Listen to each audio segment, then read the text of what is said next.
আর কয়েকদিন পরই প্রজাতন্ত্র দিবস। রাজধানী দিল্লিতে হবে কুচকাওয়াজ। ভারতীয় সেনার বিভিন্ন বাহিনী, বায়ুসেনা ও নৌসেনা অংশ নেবে প্যারেডে। প্রজাতন্ত্র দিবসের নিরাপত্তার জন্য ইতিমধ্যেই দিল্লিকে নিরাপত্তার চাদরে মুড়ে ফেলা হয়েছে। প্রজাতন্ত্র দিবসের অনুষ্ঠানে দিল্লি পুলিশের 50,000 বাহিনী উপস্থিত থাকবে। পাশাপাশি থাকছে 65 কোম্পানি আধা সামরিক বাহিনীও। এছাড়াও গোয়েন্দাদের কড়া নজরদারি তো থাকবেই। তবে জানেন কি, দিল্লিতে প্রজাতন্ত্র দিবসে সুরক্ষা দেবে মুরগিও।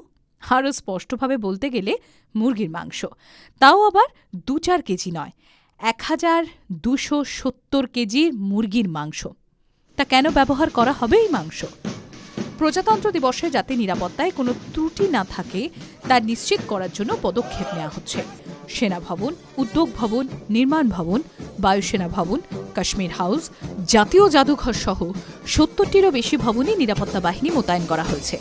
দিল্লি পুলিশ জানিয়েছে, যে কোনো সন্দেহজনক ব্যক্তি বা বস্তু দেখতে পেলেই তা যেন অবিলম্বে 112 বা 1090 নম্বরে, এই হেল্পলাইন নম্বরগুলোতে ফোন করে জানানো হয়।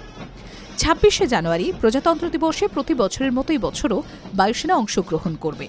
বিমান প্রদর্শনীর সময় যাতে কোনো দুর্ঘটনা বা বিপত্তি না ঘটে তার জন্যই এই মুরগির মাংসের ব্যবহার করা হবে। দিল্লির আকাশে প্রচুর চিল ও অন্যান্য পাখি ওড়ে।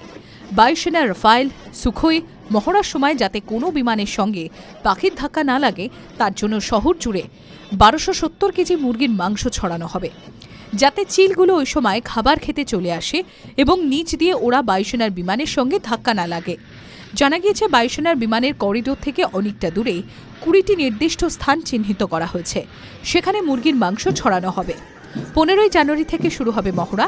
সেই সময় পাখিদের দৃষ্টি আকর্ষণ করার জন্য 20 থেকে 30 গ্রাম ওজনের ছোট ছোট মুরগির টুকরো ছড়িয়ে দেওয়া হবে।